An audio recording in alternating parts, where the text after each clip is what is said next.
Bismillahirrahmanirrahim. Assalamualaikum warahmatullahi wabarakatuh. Selamat sore, Bapak Ibu struktural KPK yang kami hormati dan rekan-rekan jurnalis yang hadir pada sore hari ini. Pada kesempatan hari ini telah hadir 3 pimpinan KPK untuk menyampaikan kinerja KPK secara lengkap sebagai bentuk pertanggungjawaban dan transparansi kepada publik tentunya.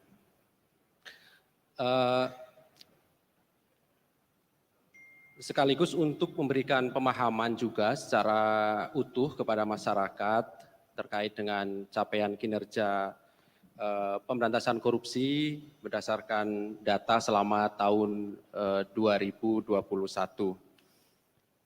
Karena selama ini ya sebagian dari kita memahami bahwa pemberantasan korupsi hanya sebatas penindakan begitu ya, apalagi kemudian dipersempit dengan hanya kegiatan tangkap tangan misalnya, padahal kegiatan itu merupakan salah satu dari sekian ragam metode dan cara di dalam upaya pemberantasan korupsi gitu ya. Jadi tentunya selain strategi melalui penindakan, sebagaimana yang sering kami sampaikan bahwa KPK juga menerapkan strategi lainnya, yaitu pendidikan anti korupsi dan juga pencegahan. Oleh karenanya, sekali lagi pada kesempatan sore hari ini kami akan menyampaikan capaian kinerja pemberantasan korupsi KPK secara lengkap melalui strategi tadi itu, pendidikan anti korupsi, kemudian pencegahan dan juga penindakan. Ini semua tentu agar kita semua, ya, masyarakat juga bisa memahami secara utuh sehingga bisa menumbuhkan rasa optimisme kepada kita semua terhadap pemberantasan korupsi yang sedang kita lakukan secara bersama-sama ini. Nanti akan dibacakan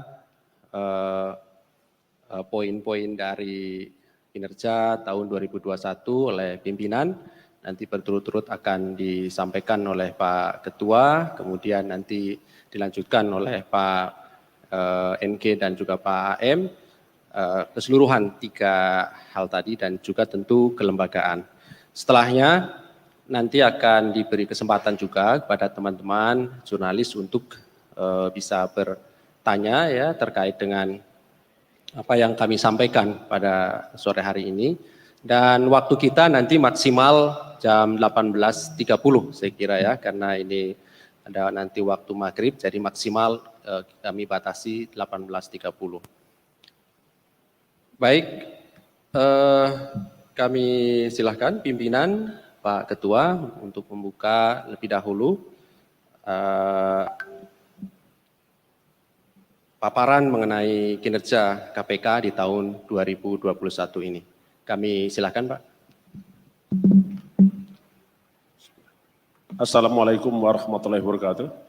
Selamat sore dan salam sejahtera untuk kita sekalian. Om Swastiastu, Salam, Namo Buddhaya, Salam Kebajikan. Yang saya hormati rekan-rekan wartawan, jurnalistik, rekan-rekan media, segenap anak bangsa dimanapun berada, hari ini kami ingin menyampaikan informasi terkait dengan kinerja KPK tahun 2021. Tidak terasa tinggal beberapa hari lagi tahun 2001 akan berakhir. Tentu kegiatan sore hari ini adalah merupakan sarana introspeksi bagi kita semua, sekaligus evaluasi kinerja kita tahun 2001 dan persiapan untuk rencana kinerja tahun 2022. KPK sungguh menyampaikan ucapan terima kasih kepada segenap elemen masyarakat dan seluruh anak bangsa yang telah memberikan perhatian, yang telah memberikan andil peran dalam upaya-upaya pemberantasan korupsi. KPK juga sangat menyadari bahwa kinerja-kinerja pemberantasan korupsi sangat ditentukan oleh peran serta masyarakat. Karenanya KPK menyusun visi berbunyi bersama masyarakat menurunkan angka korupsi untuk mewujudkan Indonesia maju. Dari visi tersebut dijabarkan di dalam 4 misi. Misi pertama adalah melakukan upaya pencegahan supaya tidak terjadi korupsi, supaya tidak ada orang ingin melakukan korupsi dengan cara pendidikan masyarakat, terutamanya peningkatan integritas dan membangun ahli pembangun integritas dan terus mengembangkan upaya peningkatan dan memperbanyak penyuluh anti korupsi. Dengan sasaran supaya kita sadar bahwa korupsi adalah musuh kita bersama dan melibatkan peran serta masyarakat untuk memberantasnya. Itu yang pertama. Yang kedua, KPK juga menyusun misinya adalah melakukan pencegahan dengan upaya pendekatan perbaikan sistem. Karena dari beberapa literatur yang kita pahami bahwa sistem adalah salah satu penyebab terjadinya korupsi. Apakah sistem itu gagal? Apakah itu sistem buruk ataupun lemah? Karenanya KPK menempatkan misi kedua, pencegahan dengan cara perbaikan sistem dan tata kelola pemerintahan yang bersih. Yang ketiga, KPK pun beriringan dengan misi pertama dan misi kedua, yaitu kita melakukan penindakan secara tegas, transparan, profesionalisme, dan tentu juga di dalam upaya tidak hanya penghukuman terhadap para pelaku korupsi dengan cara pemindahan badan, tapi jauh dari itu adalah mengembalikan kerugian negara. Yang keempat, KPK terus melakukan pembangunan untuk kekuatan KPK sendiri yang terus akuntabilitas, yang terus memelihara transparansi dan juga memelihara profesionalisme. Sehingga KPK mampu mengemban amanah untuk menjalankan tugas-tugas pemberantasan korupsi. Dari visi dan misi tadi, KPK membuat fokus terhadap 5 prioritas pemberantasan korupsi, baik di bidang tata kelola, pelayanan bisnis dan niaga, politik, sumber daya alam, penegakan hukum dan reformasi birokrasi, termasuk juga pelayanan publik. Dari 5 sasaran prioritas kita, KPK terus bekerja bersama-sama masyarakat dan tentulah kita terus berupaya untuk menyempurnakan upaya-upaya pemberantasan korupsi. Tindakan-tindakan untuk melakukan pencegahan korupsi, melakukan monitoring terhadap seluruh pelaksanaan penyelenggaraan pemerintahan negara. Terus juga KPK melaksanakan supervisi terhadap instansi yang berwenang melaksanakan pemberantasan korupsi, apakah itu Kejaksaan Republik Indonesia dan Kepolisian Negara Republik Indonesia. KPK pun juga tidak pernah berhenti untuk melakukan penyelidikan, penyidikan, penuntutan tindak korupsi, dan melaksanakan putusan pengadilan dan hakim yang telah memperoleh putusan tetap. Di dalam perjalanannya selama 1 tahun KPK memaknai tahun 2021 ini penuh dengan kerja keras dan tentulah juga kerja keras tadi atas berkat dukungan seluruh masyarakat, khususnya para penggiat anti korupsi, kementerian lembaga dalam rangka perbaikan sistem supaya tidak terjadi korupsi, pemerintah daerah baik provinsi, kabupaten, dan kota juga sama-sama dengan KPK untuk melakukan upaya-upaya supaya tidak ada terjadi korupsi. Kita tetap berkomitmen untuk melaksanakan pemberantasan korupsi. Karena sesungguhnya tidak pernah suatu negara bisa mewujudkan tujuannya kalau korupsi belum bisa tertangani. Karena itu KPK di dalam Hari Anti Korupsi Sedunia yang lalu, tanggal 9 Desember 2021, memperkenalkan orkestrasi pemberantasan korupsi, di mana setiap kamar-kamar kekuasaan harus mengambil peran dalam rangka pemberantasan korupsi.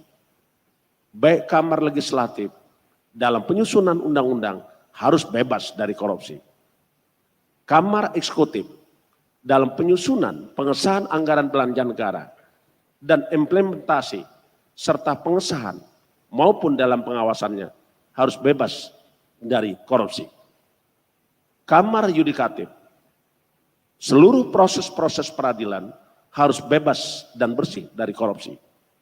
Begitu juga dengan kamar-kamar kekuasaan di partai politik, juga harus bebas dan bersih dari korupsi. Secara singkat kami ingin katakan, korupsi bisa kita selesaikan apabila semua kamar-kamar kekuasaan, segenap elemen masyarakat, dan segenap anak bangsa mengambil peran untuk memberantas korupsi. Kita sungguh berharap masyarakat akan tetap memberikan dukungan dan KPK tidak akan pernah lelah untuk memberantas korupsi. Bapak dan Ibu-Ibu sekalian, nanti kawan saya ada Pak Alexander Marwata, Pak Nurul Gufron akan menyampaikan secara tahap demi tahap apa yang dilakukan oleh KPK dan apa hasil yang dicapai di tahun 2021. Dan sekaligus ini menjadikan langkah kita untuk menatap masa depan pemberantasan korupsi di tahun-tahun yang akan datang. Selanjutnya saya persilakan kepada Pak Gufron untuk menyampaikan beberapa poin terkait dengan hal-hal yang perlu disampaikan kepada publik. Dan kegiatan ini merupakan salah satu jawaban, tanggung jawab KPK kepada rakyat, bangsa, negara, dan publik. Selanjutnya kami silakan kepada Pak Nurul Gufron. Terima kasih Pak Ketua, saya lanjutkan. Dari aspek kepegawaian, sebagaimana diamanatkan dalam Undang-Undang 19/2019, Pasal 1 Angka 6 dan Pasal 3, kemudian ditindaklanjuti dengan PP 41/2020, yang kemudian oleh KPK ditindaklanjuti dengan Perkom nomor 1/2021 tentang tata cara pengalihan pegawai KPK menjadi ASN. Sebagaimana diketahui, tahun 2021 ramai dengan proses alih status pegawai KPK menjadi ASN. Maka dapat kami laporkan bahwa KPK memiliki amanat untuk mengalih statuskan pegawai KPK menjadi ASN selama 2 tahun, dan 2 tahun itu pertanggal 16 Oktober 2021. Dan KPK telah berhasil secara prosedural dan secara substansi telah melakukan alih status pegawai KPK per tanggal 1 Oktober 2021. Sehingga per tanggal 20 Desember 2021 dapat kami laporkan bahwa status kepegawaian KPK terdiri dari Dewas sebanyak 5 orang, pimpinan KPK sebanyak 5 orang, PNS KPK yang merupakan hasil alih status sebanyak 1.286, PNS KPK yang merupakan PNYD yang mutasi dari asalnya menjadi pegawai PNS KPK sebanyak 34, dan PNYD yang status pegawainya masih pada induknya, yaitu kepolisian, kejaksaan maupun instansi lainnya, yaitu sebanyak 222. Sehingga total SDM KPK per 20 Desember 2021 adalah sebanyak 1.552 sebagai amanat alih status pegawai KPK menjadi ASN. Selanjutnya kami laporkan dari sisi regulasi. Sebagai tindak lanjut dari perubahan Undang-Undang 19/2019, bukan hanya tentang kepegawaian, tapi kemudian berimplikasi kepada beberapa prosedur yang kemudian harus dilandasi dengan perubahan regulasi. Untuk itu KPK kemudian telah melakukan beberapa perubahan, yaitu pertama, Peraturan Komisi Pemberantasan Korupsi nomor 1/2021 tentang tata cara pengalihan pegawai KPK menjadi ASN, sebagaimana landasan ke-SDM-an yang telah kami jelaskan sebelumnya. Kedua, Peraturan Pimpinan Komisi nomor 1 tahun 2021 tentang tata cara pelaksanaan supervisi pemberantasan tindak pidana korupsi berkaitan dengan supervisi kepada pihak yang lain. Ketiga, Peraturan Pimpinan KPK nomor 2 tahun 2021 tentang pedoman penataan proses bisnis, prosedur operasional baku, dan instruksi kerja pada KPK. Keempat, Peraturan Pimpinan Komisi Pemberantasan Korupsi nomor 3 tahun 2021 tentang pedoman umum pengawasan internal. Kelima, Peraturan Pimpinan Komisi Pemberantasan Korupsi nomor 6 tahun 2021 tentang perubahan atas Peraturan Pimpinan Komisi nomor 6 2020 tentang perjalanan dinas. Keenam, Peraturan Pimpinan Komisi nomor 11 tahun 2021 tentang sistem akuntabilitas kinerja Komisi Pemberantasan Korupsi. Artinya sepanjang 2021 kita telah menyelesaikan 6, baik Perkom maupun Perpim. KPK juga berperan serta dalam penyusunan produk hukum eksternal, yaitu Peraturan Pemerintah nomor 105 tahun 2021 tentang lelang dan sitaan KPK yang bekerjasama dengan Kemenkyu dan Kumham. Itu dari sisi regulasi. Dari sisi anggaran, tahun 2021 KPK mendapat pagu anggaran sebesar 1,48 triliun. Jadi 1.048,17 miliar. Sampai dengan 20 Desember 2021, realisasi penggunaan anggaran KPK secara akrual mencapai 1,001 triliun atau 95,5% serapan dari pagu anggaran yang diberikan kepada KPK. Sehingga kinerja KPK dari sisi anggaran mencapai 95%. Sedangkan dari hasil kerja tahun ini KPK telah menyetorkan penerimaan negara bukan pajak atau PNBP ke kas negara senilai 203,29 miliar yang real ke kas negara berupa PNBP. Dengan rincian, pertama, pendapatan gratifikasi yang ditetapkan KPK menjadi milik negara sebesar 1,67 miliar. Kedua, pendapatan uang sitaan hasil korupsi, TPPU, dan uang pengganti yang telah diputuskan dan ditetapkan pengadilan sebanyak 166,48 miliar. Ketiga, pendapatan benda dan penjualan hasil lelang korupsi serta TPPU sebesar 24,63 miliar. Keempat, pendapatan lainnya sebesar 10,51 miliar. Dalam rangka mendukung percepatan penanganan dan pencegahan COVID, KPK melakukan refocusing anggaran sebesar 256,9 miliar atau sebesar 19,68% dari total anggaran KPK tahun 2021. Itu dari anggaran. Sekarang dari dukungan teknologi informasi. Untuk mewujudkan tata kelola pemerintahan yang bersih, efektif, efisien, transparan, dan akuntabel, serta mendukung pelayanan publik yang berkualitas dan terpercaya, KPK telah melakukan penyempurnaan tata kelola dan manajemen sistem pemerintahan berbasis elektronik atau SPBE. Pada tahun 2020, KPK meraih indeks SPBE sebesar 3,42 dalam kategori baik. Sebagai upaya perbaikan KPK melakukan evaluasi mandiri oleh tim asesor SPBE KPK yang memperlihatkan predikat memuaskan. Dengan nilai indeks 4,69 atau hasil akhir penilaian SPBE akan diberikan oleh Kemenpan pada awal tahun 2022 yang akan datang di awal tahun depan.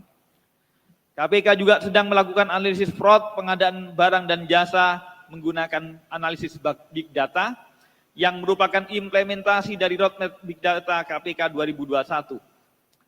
Kemudian KPK juga mengembangkan eksekutif summary profil pemberantasan korupsi, yaitu sebuah sistem yang dirancang untuk para pengambil keputusan atau eksekutif dengan menampilkan informasi terkait profil resiko korupsi atau potensi fraudnya pada suatu wilayah, baik berbasis kementerian, lembaga, daerah maupun instansi. Untuk mendukung aktivitas pegawai KPK selama pandemi COVID telah dikembangkan teknologi yang memberikan keamanan, kemudahan dalam melakukan pekerjaannya, yaitu menggunakan aplikasi Jaga Bansos COVID-19, HRIS Mobile yang merupakan representasi geotagging, thermal kamera untuk presensi pegawai, virtual private network, dan juga video conference. Itu dari sisi IT. Selanjutnya tentang kerjasama. Kerjasama kami akan jelaskan di 3 klaster. Klaster pendidikan, pencegahan, dan penindakan. Dari sisi kerjasama di bidang pendidikan, KPK sampai tahun 2021 telah bekerjasama dengan universitas, institut, atau sekolah tinggi sebanyak 225 perguruan tinggi. Dari asosiasi, kami juga telah melakukan kerjasama dengan satu asosiasi, yaitu LLDT wilayah 4. Sehingga sejak berdiri KPK sampai saat ini telah melakukan kerjasama baik dalam bidang PAK, pendidikan anti korupsi, maupun ke jejaring non-pendidikan. Dari sisi pencegahan, KPK bekerjasama dengan beberapa lembaga baik dalam negeri maupun luar negeri. Dalam negeri tentu kepada beberapa kementerian, lembaga, dan juga kepada daerah. Sementara yang internasional tentu dengan lembaga beberapa donor yang khusus untuk menangani sistem agar sistem penanganan pengelolaan keuangan negara dan dana publik itu tidak dapat dikorup. Dari sisi pencegahan dapat kami laporkan bahwa kementerian lembaga sampai tahun 2021 ini telah bekerja, KPK telah menandatangani bekerjasama sebanyak 46 kementerian lembaga. Kedua, dengan lembaga penegak hukum, dengan 2 lembaga penegak hukum. Dengan BUMN sampai saat ini sebanyak 14 BUMN maupun BUMD. Sementara dengan Pemda telah kami tanda tangani kerjasama sebanyak 8 pemerintahan daerah. Dari sisi penindakan, KPK telah bekerjasama dengan instansi dalam dan luar negeri. Dalam negeri tentu dengan APH, dengan internasional telah kami melakukan kerjasama sebanyak 7 MOU yang berupa spesial khusus penegakan hukum.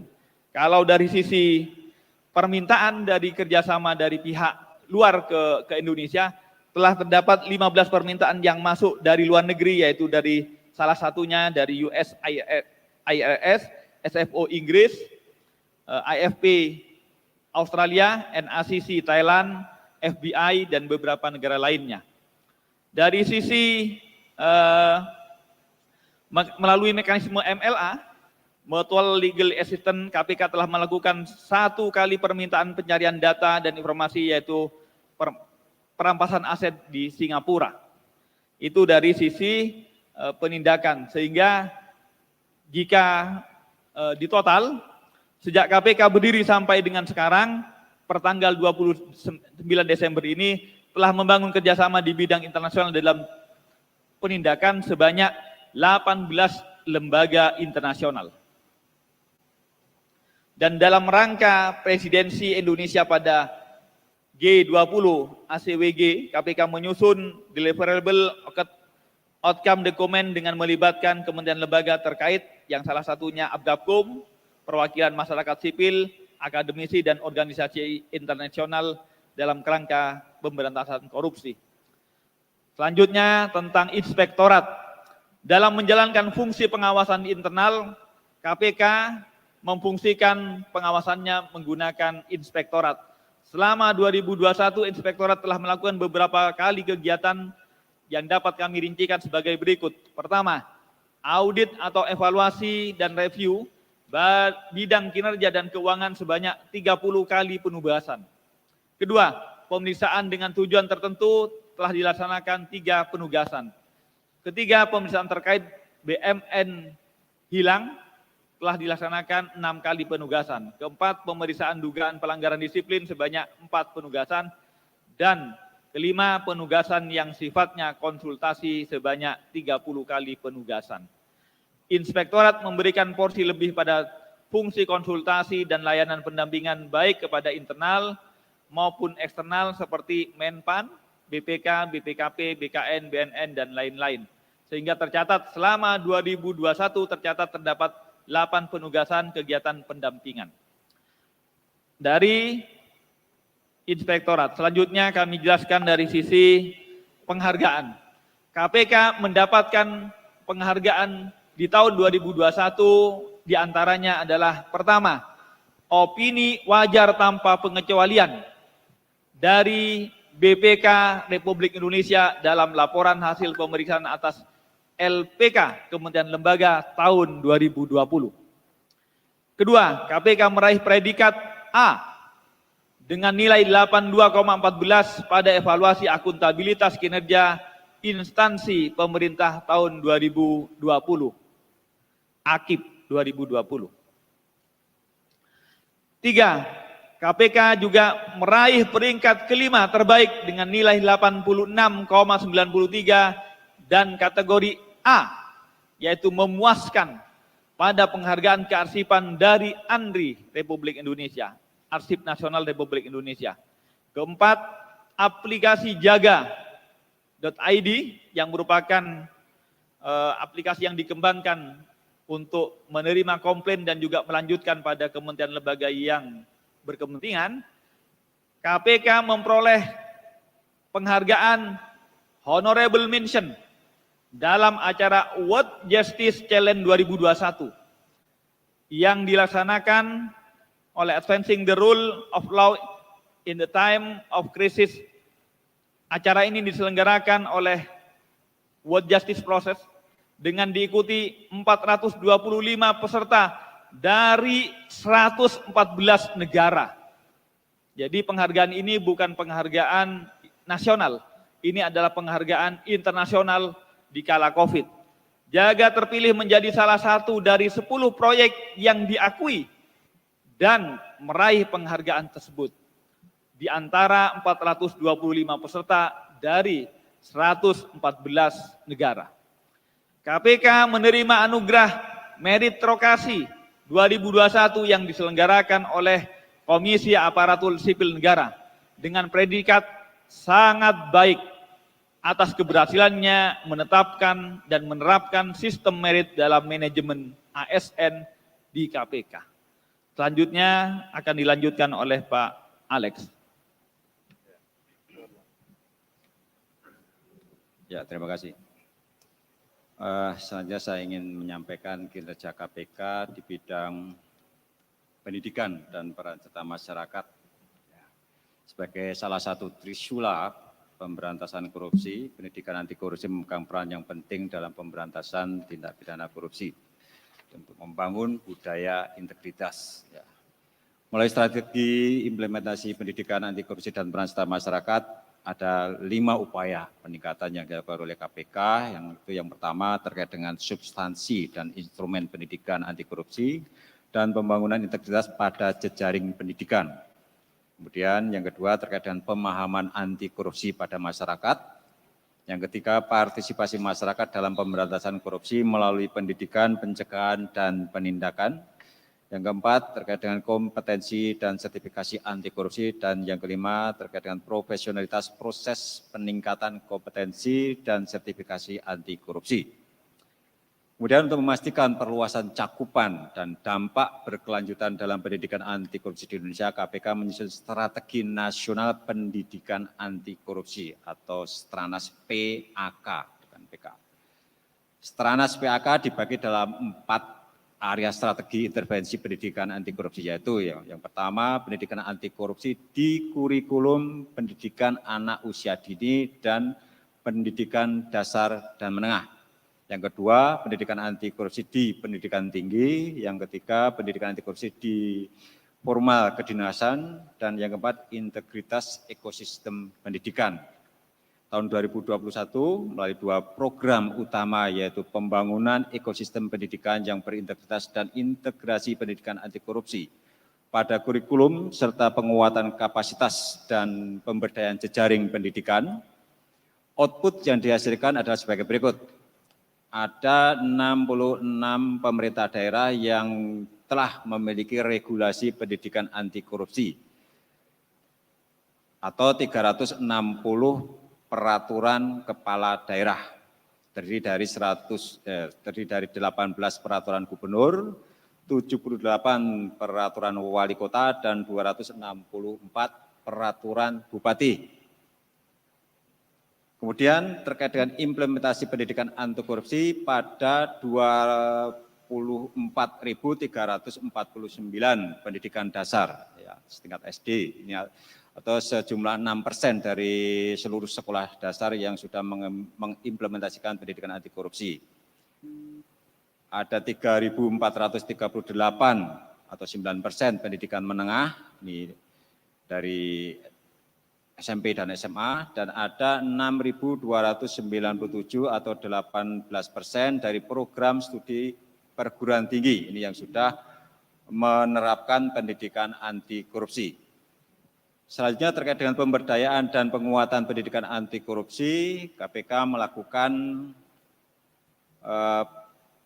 sosialisasi dan penguatan tenaga dosen, guru, kepala sekolah, unsur pemerintah daerah, dan stakeholder terkait dengan jumlah 5.822 orang.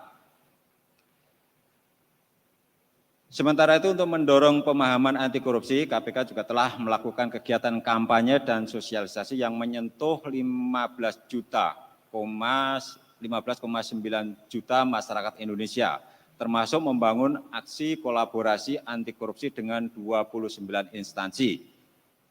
KPK juga mengadakan kompetisi Anti-Corruption Film Festival, ACFest tahun 2021, ini untuk yang ke-7 kalinya KPK mengadakan festival film anti korupsi.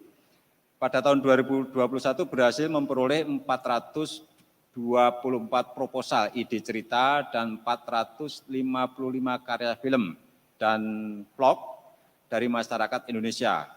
Dari jumlah tersebut terpilih 20 karya terbaik dari berbagai kategori sebagai pemenang ACFest tahun 2021 yang seluruhnya dapat dilihat di YouTube KPK RI. KPK juga menyelenggarakan 8 seri paku integritas kepada kementerian, pimpinan, dan pejabat eselon 1 beserta pasangan, yaitu Kementerian ESDM, KKP, Kemenkumham, Kementan, Kemendak, KPU Bawaslu, Kemenkes, dan Kemensos, melibatkan 84 penyelenggara negara. Dalam peningkatan peran serta masyarakat selama tahun 2021, KPK juga telah melakukan kolaborasi dengan 141 mitra strategis yang terdiri dari LSM, kelompok agama, komunitas, tokoh adat, dan tokoh masyarakat. dalam mengembangkan inisiatif anti korupsi. KPK juga terus berkolaborasi dengan partai politik melalui program politik cerdas berintegritas dan telah melibatkan 2.533 kader partai politik. Selain itu, program pemilu berintegritas juga telah terlaksana dengan melibatkan 4.402 penyelenggara pemilu serta 117 pemilih. Dalam mewujudkan dunia usaha berintegritas, KPK juga melakukan kolaborasi dengan 7 korporasi atau kalangan dunia usaha swasta guna meningkatkan integritas anti korupsi dengan jumlah peserta sebanyak 4.307 orang. Tahun 2021, KPK juga meluncurkan program Desa Anti Korupsi yang bertujuan untuk memberikan edukasi dan pemahaman mengenai bahaya korupsi dan celah-celah rawan korupsi pada praktek pemerintahan dan masyarakat desa.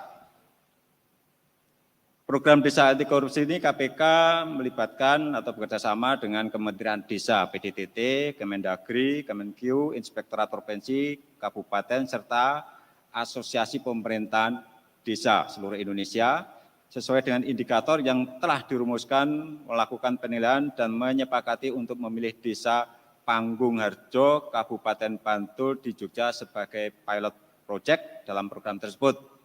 Program Desa Anti Korupsi akan diteruskan untuk tahun-tahun mendatang dengan target untuk tahun 2022, satu provinsi ada desa yang menjadi pilot project Desa Anti Korupsi, dan kemudian untuk tahun-tahun berikutnya setiap kabupaten kita harapkan ada satu desa yang menjadi pilot project sebagai Desa Anti Korupsi.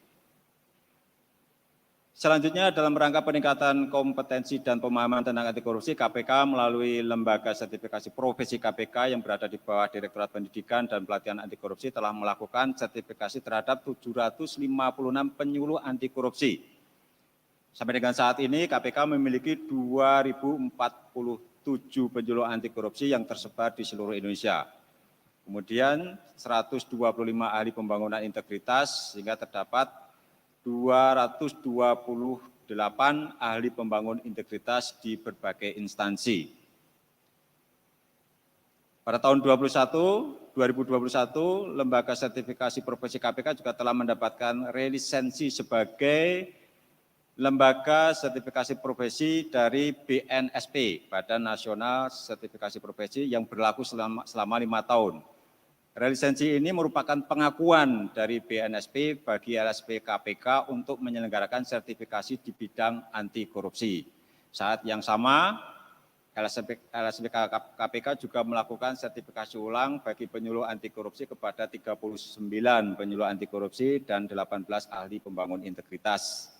KPK juga mendorong terbentuknya 34 forum penyuluh anti korupsi di tiap provinsi di seluruh Indonesia, dan 5 forum di kementerian lembaga, yakni Kemenkeu, Kemenkes, Kemenak, Kemendagri, BP Jamsostek, dan 1 forum paksi berbasis profesi dosen.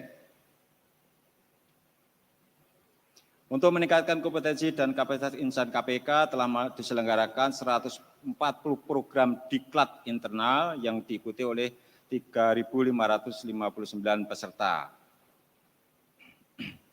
KPK juga menyelenggarakan 78 diklat yang diikuti 11.050 peserta dari berbagai kalangan masyarakat. KPK juga terus mendorong peningkatan pengetahuan dan kompetensi anti korupsi di tengah pandemi secara daring melalui e-learning KPK Go ID yang telah diakses oleh 230.594 pengguna. Selanjutnya saya ingin menyampaikan terkait dengan capaian kinerja di bidang pencegahan dan monitoring. Yang pertama terkait dengan LHKPN. KPK mencatat tingkat pelaporan LHKPN tahun 2021 mencapai 97,31% dan tingkat kepatuhan mencapai 93,10% dari total wajib lapor dengan rincian sebagai berikut. Untuk eksekutif, pelaporan 97,33%, sedangkan kepatuhannya 92,71%. Yudikatif, pelaporan 98,65%, kepatuhan 96,83%, legislatif, kepatuhan pelaporan 93,29%, kepatuhan 90,38%. Sementara dari kalangan BUMN dan BUMD, pelaporan 98,79% dan kepatuhan dengan tingkat kepatuhan 96,26%. Total 97, rata-rata 97,31%, sedangkan kepatuhannya 93%. Selain melakukan pendaftaran, KPK juga telah melakukan pemeriksaan atas LHKPN. Selama tahun 2021 telah dilakukan pemeriksaan terhadap total 260 penyelenggara negara yang terdiri atas 156 laporan hasil pemeriksaan atas permintaan internal. Ini biasanya menyangkut kegiatan di penyelidikan atau penyidikan. Kemudian diantaranya terkait proses seleksi hakim agung dan pengembangan perkara. Dan 104 LHP dari para penyelenggara negara yang meliputi kepala daerah, direksi, BUMN, dan penyelenggara negara di kementerian. Dalam rangka peningkatan peran serta masyarakat dalam pengawasan terhadap para penyelenggara negara, Direktorat PP LHKPN juga telah mengembangkan fitur perbandingan harta penyelenggara negara selama 3 tahun terakhir. Dalam menu e-announcement yang dapat diakses masyarakat melalui laman e-LHKPN KPK.go.id. Dengan fitur tersebut, masyarakat dapat langsung membandingkan penambahan atau pengurangan harta penyelenggara negara selama menjabat. Sehingga diharapkan apabila terdapat harta yang belum dilaporkan oleh penyelenggara negara, masyarakat dapat menginformasikan kepada KPK. Perlu kami informasikan bahwa membandingkan LHKPN antar periode, antar tahun itu jangan hanya dilihat nilainya. Karena apa? Karena nilai itu sering mencerminkan kenaikan dari harga. Biasanya yang mengalami kenaikan itu harga tanah. Nah ini yang sering menjadi isu atau rumor seolah-olah misalnya penyelenggara negara itu ketika dilihat kekayaannya 1 tahun itu meningkat, ya itu nggak dilihat lagi. Ya, tiba-tiba hartanya naik misalnya sampai 10 miliar. Ya, ini pandemi ini, kenapa sampai segitu? Sementara penghasilan nggak ada. Padahal kalau dilihat jenis dan jumlah asetnya nggak berubah, ya. Hanya nilainya. Nilainya itu pun itu asumsi dari pelapor, ya, tidak ada appraisal. Ya, saya bisa aja melaporkan kenaikan tanah saya itu sampai 2 kali lipat, ya. Tetapi sebetulnya jumlah asetnya dan jenisnya nggak berubah. Nah, ini tolong diperhatikan itu, jangan hanya dilihat nilainya, tetapi lihat jumlah dan jenis asetnya. Apakah ada perubahan dengan periode berikutnya?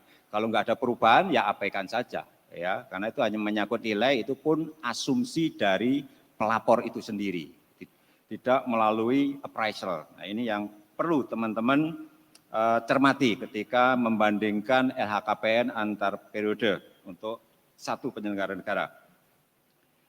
Kemudian sampai dengan tanggal 20 Desember tahun 2021, jumlah masyarakat yang telah mengakses menu e-announcement sebanyak 664.933. Ini yang ada beberapa laporan yang kami terima dari masyarakat, misalnya terkait dengan beberapa aset yang kemudian dilihat belum dilaporkan dalam LHKPN-nya. Itu kemudian diinformasikan ke kami, kemudian kami akan melakukan klarifikasi. Nah, selanjutnya terkait dengan kegiatan anti korupsi badan usaha. Sebagaimana diketahui, KPK berdasarkan Perkom Ortaka yang baru membentuk 1 direktorat anti korupsi badan usaha di bawah Kedeputian Pencegahan dan Monitoring. Melalui Direktorat Anti Korupsi Badan Usaha, KPK mendorong peran serta sektor usaha dalam pencegahan korupsi selama tahun 2021. Direktorat AKBU telah melakukan 5 rencana aksi. Yang pertama terkait dengan penandatanganan MOU KPK dan Kadin, itu sudah dilaksanakan. Kemudian melakukan pemetaan area rawan korupsi, analisis dan pembahasan rekomendasi dengan menggunakan instrumen Komite Advokasi Daerah yang ada pada setiap provinsi. Ini mencakup 34 KAD di provinsi. Kemudian melakukan pemetaan area rawan korupsi, analisis dan pembahasan rekomendasi pada sektor prioritas.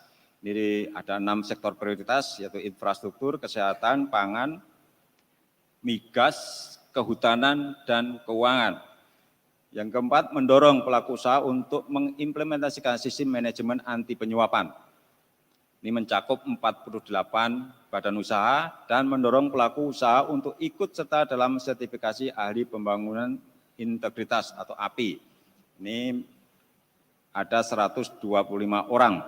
Nah, terkait dengan pemetaan area rawan korupsi, analisis dan pembahasan rekomendasi pada 6 sektor prioritas, yaitu di sektor infrastruktur, ini terkait dengan perizinan, ini masih banyak kendala pelaksanaan di daerah.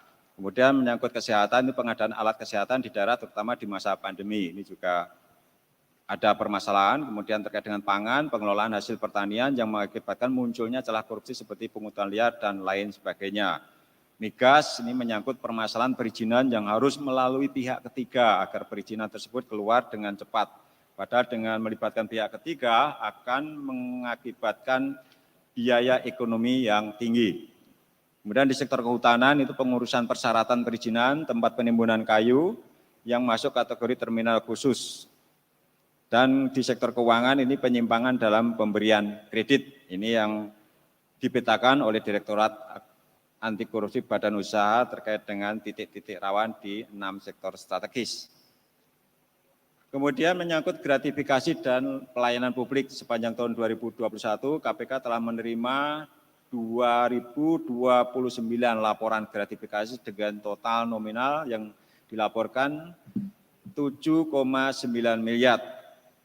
Dari jumlah tersebut, sejumlah 2,29 miliar ditetapkan sebagai milik negara dan selebihnya sejumlah 5,6 miliar ditetapkan sebagai bukan milik negara dan dikembalikan atau dinyatakan milik dari penerima.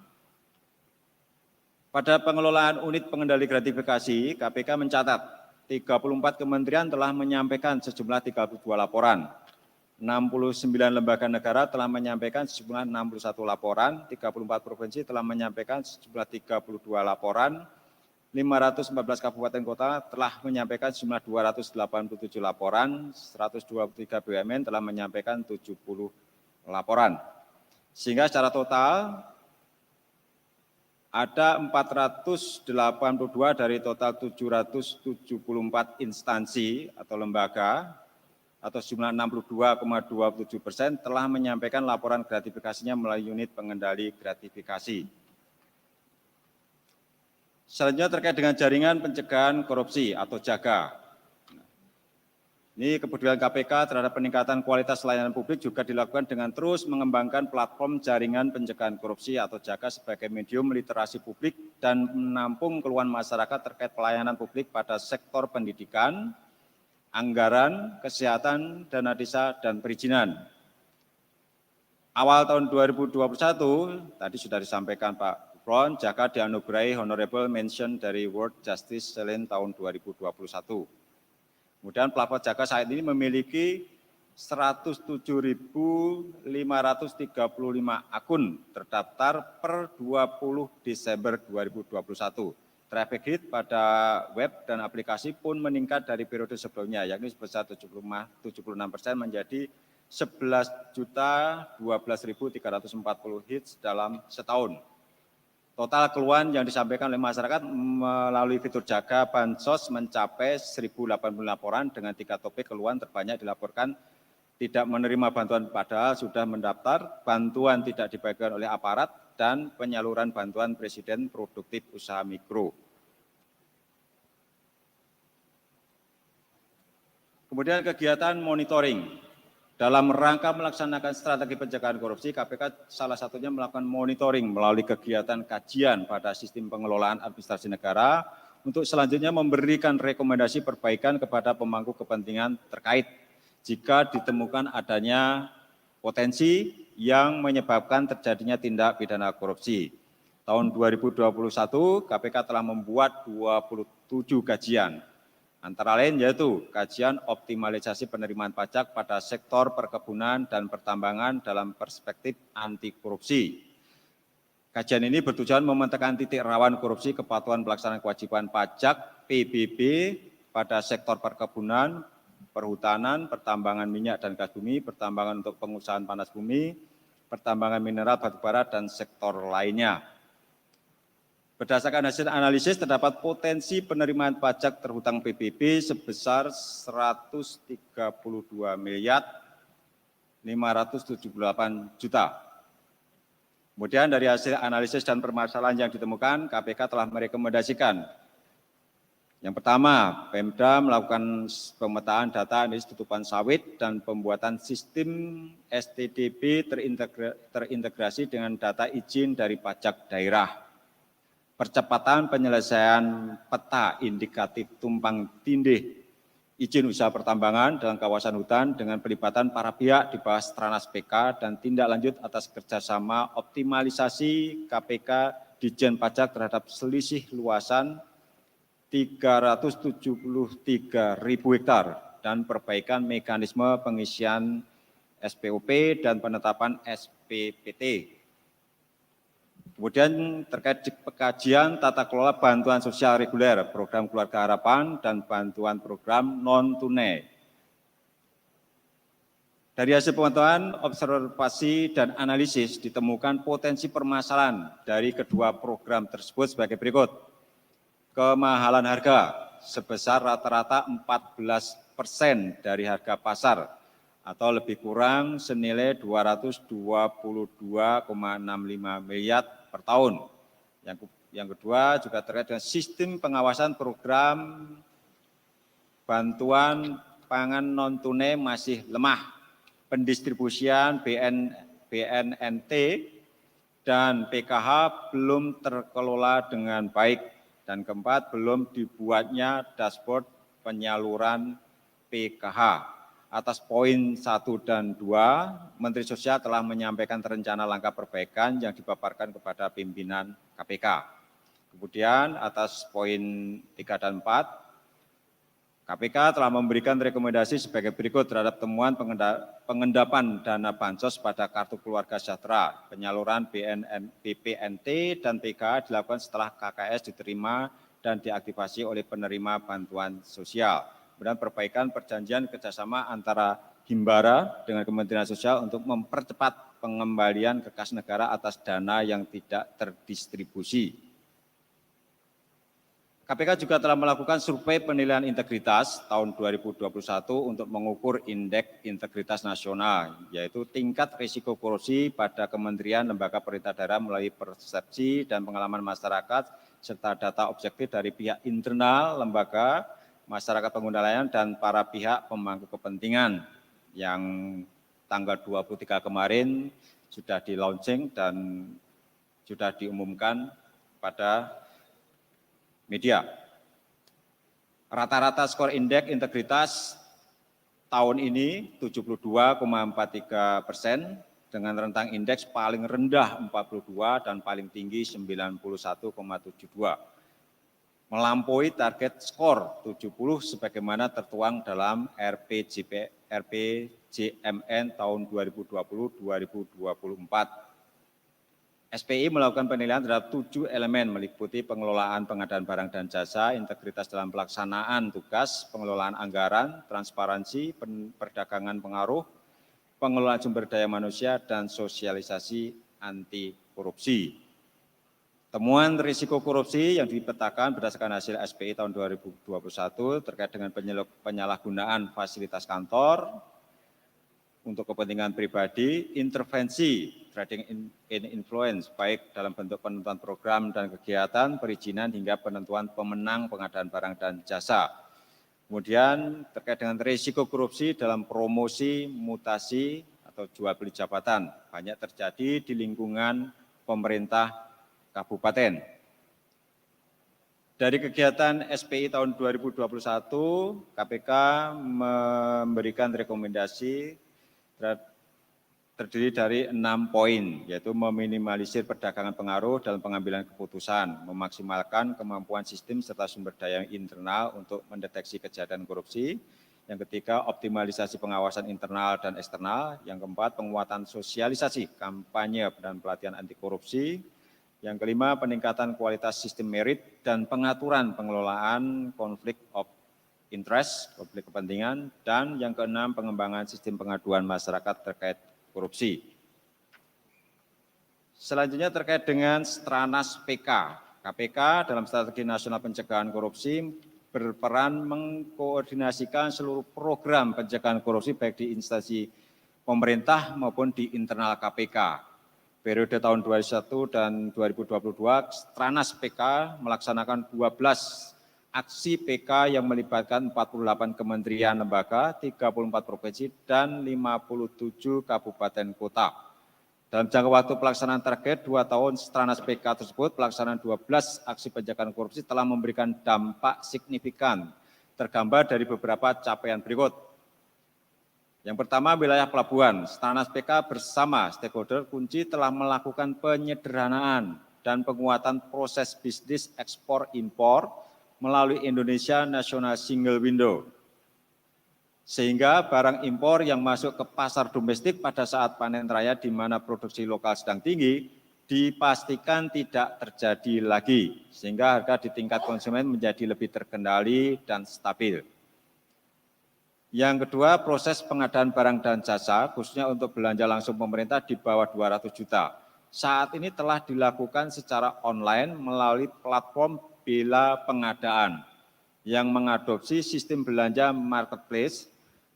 Terdapat 290.000 usaha menengah kecil, usaha mikro, kecil dan menengah, UMKM, telah menjadi mitra pemerintah yang tersebar di seluruh Indonesia. Yang ketiga, menyangkut bidang pelayanan administrasi, kependudukan, dan bantuan sosial. Stranas PK bersama Kemensos dan Kementerian Dalam Negeri mendorong agar NIK, nomor induk kependudukan, dijadikan primary key, kunci utama, kunci pokok dalam pengelolaan data bantuan sosial.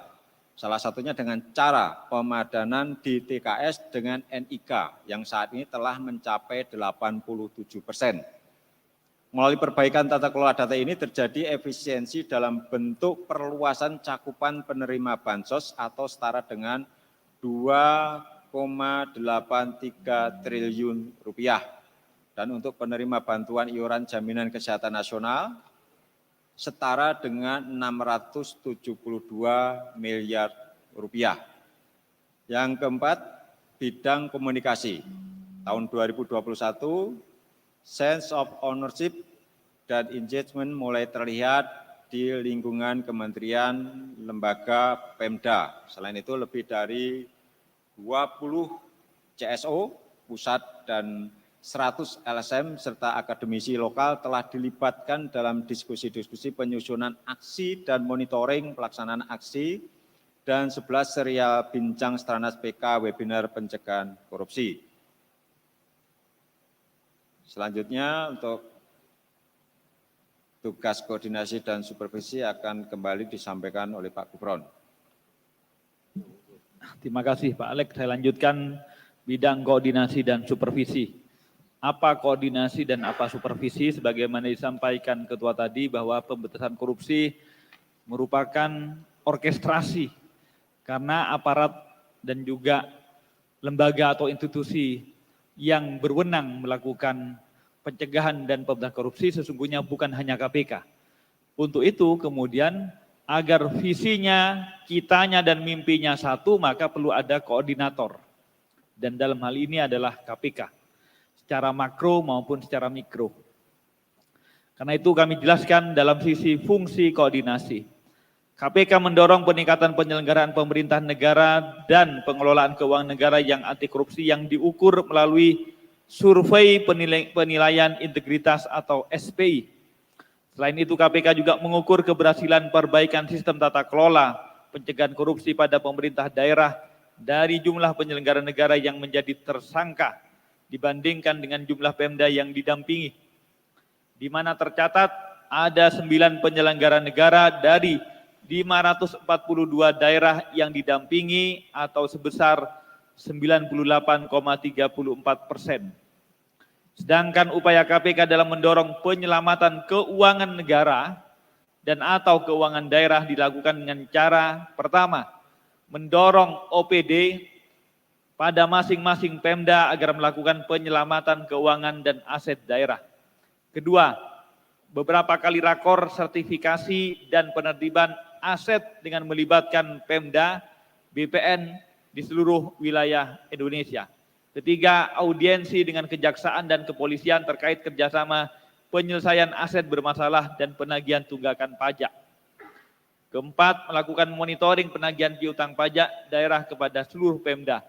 Kelima, menandatangani dan juga mendeklarasikan fakta integritas pengembalian aset bank, aset baik bergerak maupun tidak bergerak segera setelah penyelenggara negara tidak lagi menjabat. Misalnya beberapa aset mobil, aset peralatan elektronik maupun rumah dinas.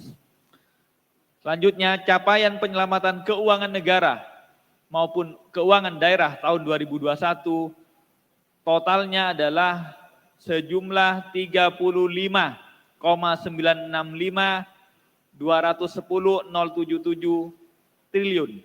Jadi 35 triliun 965 miliar 210 juta 077.508 rupiah. Total dari 35 triliun sekian tersebut dapat kami rincikan sebagai berikut. Pertama, piutang PAD, yaitu dari sektor pajak daerah yang berpotensi tidak tertagih sejumlah 4,952 miliar 126 juta 642.195 rupiah. Itu dari sisi PAD yang tak tertagih. Kedua, pensertifikatan aset baik BMN maupun BMD, yaitu sejumlah 11 triliun 222 miliar 298 juta 928.435 rupiah. Itu dari sisi pensertifikatan aset yang sebelumnya tidak disertifikatkan. Kenapa diklaim? Karena memang sebelumnya tidak disertifikatkan, berpotensi untuk kemudian bisa hilang atau termanfaatkan oleh orang lain. Ketiga, penyelamatan aset mulai dari proses pemulihan, yaitu penerbitan aset daerah yang jumlahnya sejumlah 10 triliun 318 miliar 185 juta 982.907 rupiah. Keempat, penyelamatan aset daerah atau yang bersumber dari PSU. Ada banyak aset-aset perumahan misalnya, berupa jalan atau sarana olahraga, tempat-tempat sosial yang kemudian selama ini tidak disertifikatkan atas nama aset daerah. Kami membantu menyelamatkan, nilainya sejumlah adalah 9 triliun 472 miliar 598 juta 523.971 rupiah. Itu dari sisi penyelamatan potensi kerugian negara. KPK juga terus mendorong peningkatan monitoring prevention center yaitu MCP oleh pemerintah daerah dengan 8 area intervensi, yaitu di bidang perencanaan dan penganggaran di APBD, pengadaan barang dan jasa, perizinan, pengawasan APIP, manajemen ASN, optimalisasi pajak daerah, serta manajemen aset daerah. Salah satu buah ataupun produk dari MCP tersebut adalah penyelamatan aset daerah tersebut. Itu dari sisi koordinasi. Sekarang selanjutnya, kalau koordinasi tadi mengorkestrasi pencegahan maupun pemberantasan, sekarang supervisi, yaitu mengarahkan khususnya dalam penegakan tindak pidana korupsi yang dilakukan oleh pihak lain. Sesuai dengan Undang-Undang 19 2019, KPK diberi tugas untuk melakukan supervisi terhadap instansi yang berwenang melaksanakan pemberantasan korupsi, yaitu dalam hal ini kepada pihak yang lain. Dalam melaksanakan tugas tersebut, KPK melakukan beberapa kegiatan, yaitu mulai dari penguatan APIP dan juga penguatan APH, pengiriman SPDP online, pengecekan perkara berlarut-larut, pengambil alihan perkara, gelar perkara bersama, pengiriman berkas perkara yang P21, pemantauan pelaksanaan sidang, dan selanjutnya. Hasilnya, selama tahun 2021 terdapat 107 berkas perkara yang disupervisi. Dan hasilnya dari 107 perkara yang disupervisi tersebut telah naik tahapan sebanyak 92 berkas. Dari 107, 92 ada progresnya. Yaitu terdiri dari A, yang telah P21, artinya penyidikannya dianggap lengkap, sebanyak 69 berkas perkara. B, dinyatakan inkrah, artinya telah memiliki kekuatan hukum tetap berdasarkan putusan pengadilan, sebanyak 14 perkara. C, yang kemudian memberikan kepastian hukum, yaitu dikeluarkan SP3. Kalau memang tidak memiliki kecukupan bukti, maka KPK juga meminta memberikan kepastian dengan mengeluarkan SP3 sebanyak 9 berkas perkara. KPK juga melakukan fasilitasi penanganan perkara pihak lainnya, diantaranya dalam pencarian DPO. Jadi kami membantu dalam pencarian DPO sebanyak pertama, Saudara Hoironi F. Cada perkara korupsi APBD Morowali tahun 2007 pada Kejaksaan Tinggi Sulawesi Tengah. Itu kami bantu pada tahun 2021 ini. Kedua, Christian Andi Pelang, perkara korupsi pekerjaan penggantian jembatan Torate, CS Donggala, Kejaksaan Tinggi Sulawesi Tengah.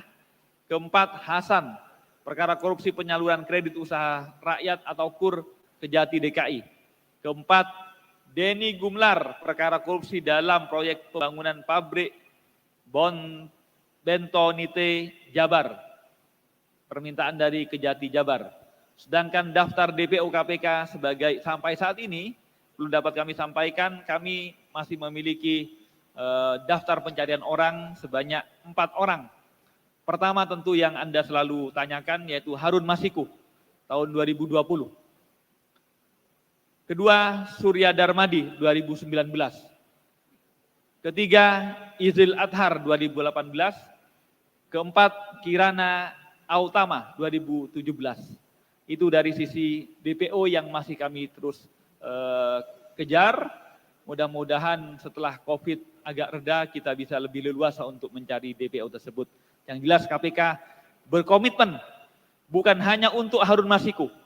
Untuk keempat-empatnya kami akan laksanakan penangkapan segera setelah COVID mereda. Selanjutnya kembali ke Pak Alek akan melanjutkan dari sisi aspek penindakan. Silakan Pak Alek. Ya, saya ingin menyampaikan terkait dengan kinerja KPK tahun 2021 di bidang penindakan. Selama tahun 2021, ini data sampai dengan tanggal 28 Desember tahun 2021, KPK telah melakukan upaya penindakan tindak pidana korupsi dengan rincian sebagai berikut. Yang pertama, penyelidikan ada 127 perkara. Kemudian di tingkat penyidikan ada 105 perkara. Penuntutan ada 108 perkara dan putusan yang sudah berkekuatan hukum tetap ada 90 perkara, eksekusi putusan ada 94 perkara.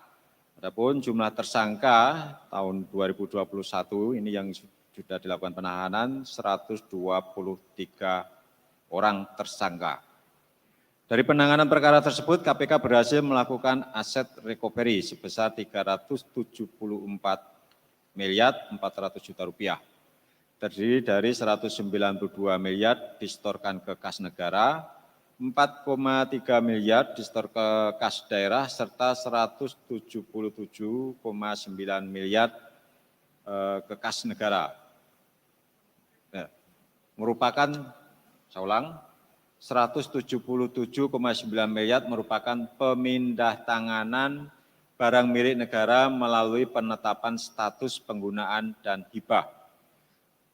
Penetapan status penggunaan atau hibah terdiri dari 25 unit kendaraan bermotor senilai 8,2 miliar dan 59 berupa tanah bangunan senilai 622 miliar. Berikut beberapa kasus yang menjadi perhatian publik. Yang pertama perkara bansos ini dengan telah memutus mantan Menteri Sosial, dinyatakan terbukti bersalah dengan vonis 12 tahun dengan uang pengganti 14,5 miliar. Dan perkara Probolinggo ini melibatkan 22 tersangka. Perkara Muara Enim ini melibatkan 26 tersangka. Perkara Lampung Tengah yang menetapkan Wakil Ketua DPR AS sebagai tersangka. Ini hasil pengembangan dari penanganan perkara suap Tanjung Balai. Kemudian perkara korporasi ini yang melibatkan PT Adonara Propertindo terkait perkara pengadaan tanah Munjul. Perkara TPPU yang melibatkan 4 perkara antara lain pengurusan perkara di MA, proyek di Buru Selatan, jual beli jabatan Pemda Probolinggo, dan juga TPPU menyangkut suap pajak.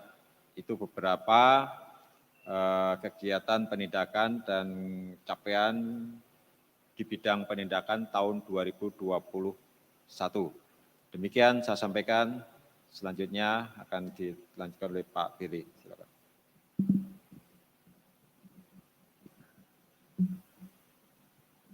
Terima kasih kepada Pak Nurul Gufron dan Pak Alexander Marwata. Tadi kita sudah mengikuti penjelasan rekan-rekan saya terkait dengan kinerja KPK tahun 2021. Tentu kinerja ini terus kita tingkatkan, karena kami sangat menyadari bahwa salah satu kunci pemberantasan korupsi adalah sinergi. Sinergi dengan seluruh kementerian lembaga, sinergi dengan seluruh aparat penegak hukum, sinergi dengan aparat pengawas internal pemerintah, sinergi dengan para auditor, dan sinergi dengan seluruh pemilik kekuasaan dan partai politik. Di samping itu, kita juga sangat memahami bahwa peran serta masyarakat menjadi kata kunci dan menjadi hal yang sangat fundamental. Karenanya kami sangat berharap dukungan, peran serta dan seluruh anak bangsa, karena tidak akan pernah korupsi itu bisa dihentikan tanpa peran serta masyarakat dan segenap anak bangsa. KPK juga terus mengambil peran tidak hanya pemberantasan korupsi serta pencegahan korupsi melalui pendidikan dan perbaikan sistem, tetapi dengan penindakan tegas terhadap para pelaku koruptor. Di samping itu, di dalam pergaulan dunia sebagai warga negara dunia, dunia menjadi penting bagi Indonesia dan tentu juga Indonesia sangat penting bagi dunia. Karena itu, melalui forum G20, Indonesia telah resmi mendapat amanah untuk memegang presidensi G20 periode 2021-2022.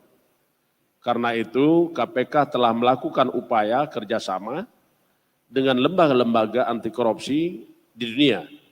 Dan juga kita akan menggunakan kesempatan ini sebagai ketua atau chair dalam pertemuan Anti-Corruption Working Group G20 2022. Dan KPK telah melakukan lobbying komunikasi dengan rekan-rekan dari negara lain dalam kancah dunia internasional. Dan KPK telah menyepakati 4 isu prioritas yang akan diusulkan oleh KPK dalam Anti-Corruption Working Group G20 2022. Yang pertama adalah peningkatan peran audit dalam pemberantasan korupsi. Kenapa peran audit menjadi kita angkat? Karena sesungguhnya hasil auditor akan menentukan perhitungan kerugian negara. Dan ini merupakan satu alat bukti permulaan cukup telah terjadinya suatu peristiwa pidana yang dapat merugikan keuangan negara atau perekonomian negara. Karenanya isu pertama terkait dengan peningkatan peran audit itu kita angkat. Yang kedua, kita pun mengangkat partisipasi publik dan pendidikan anti korupsi.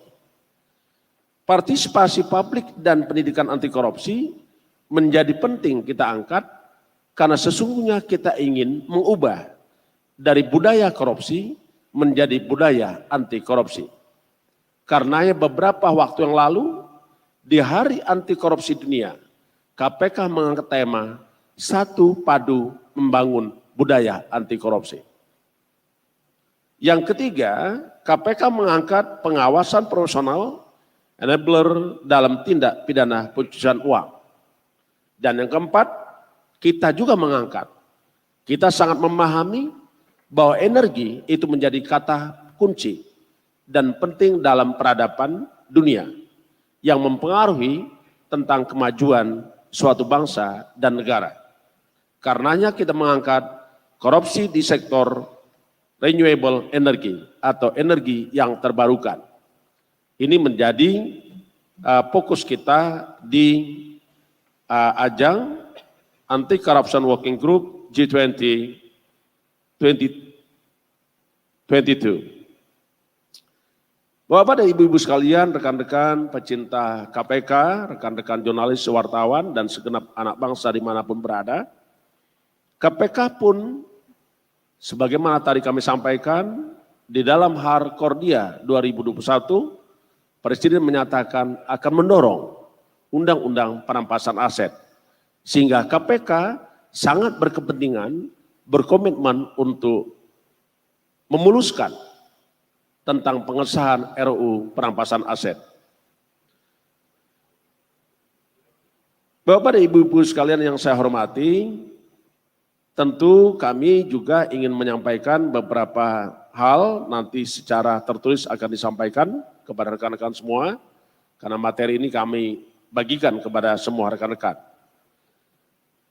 Di akhir kesempatan ini, kami tentu menyampaikan permohonan maaf apabila selama 2021 ada hal-hal yang kurang berkenan atau mungkin KPK tidak segera memenuhi harapan masyarakat. Karena KPK bekerja sesuai dengan ketentuan peraturan perundang-undangan. KPK bekerja sesuai dengan ketentuan hukum dan prosedur hukum. KPK tidak bekerja dalam ranah dan wacana opini publik. Dan satu hal lagi, 2022-2023 dan ke depan sampai kapanpun KPK menyatakan diri bebas dari kekuasaan apapun, bebas dari kepentingan politik, dan bebas daripada pengaruh kekuasaan manapun.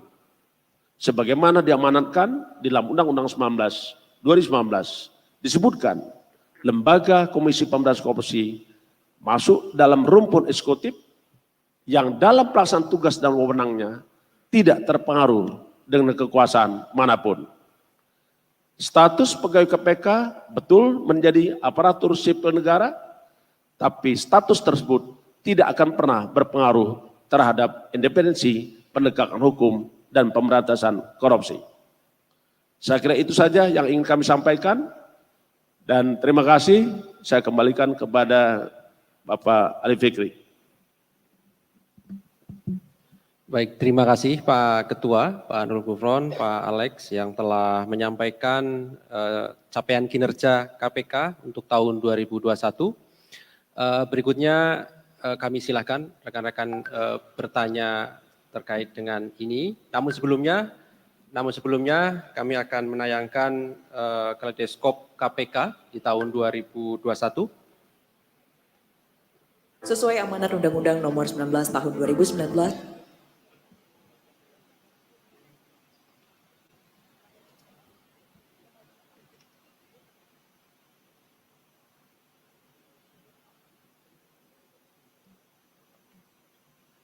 Sesuai amanat Undang-Undang Nomor 19 Tahun 2019 tentang perubahan kedua atas Undang-Undang Nomor 30 Tahun 2002 tentang Komisi Pemberantasan Tindak Pidana Korupsi, KPK ditugaskan untuk melakukan upaya pencegahan, koordinasi, monitoring, supervisi, penindakan, serta melaksanakan putusan pengadilan yang telah berkekuatan hukum tetap. Dalam melaksanakan tugas tersebut, KPK menerapkan strategi Trisula Pemberantasan Korupsi, yakni melaksanakan strategi pencegahan, pendidikan, dan penindakan secara terintegrasi dan simultan dengan pelibatan seluruh elemen masyarakat. Berikut highlight program dari kegiatan KPK selama 2021.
Selama 2021, melalui strategi Trisula Pemberantasan Korupsi, KPK berhasil mendorong pengesahan regulasi pendidikan anti korupsi di 360 pemerintah daerah, implementasi pendidikan anti korupsi di 24.349 sekolah dasar, 3.438 pendidikan menengah, dan 6.297 program perguruan tinggi.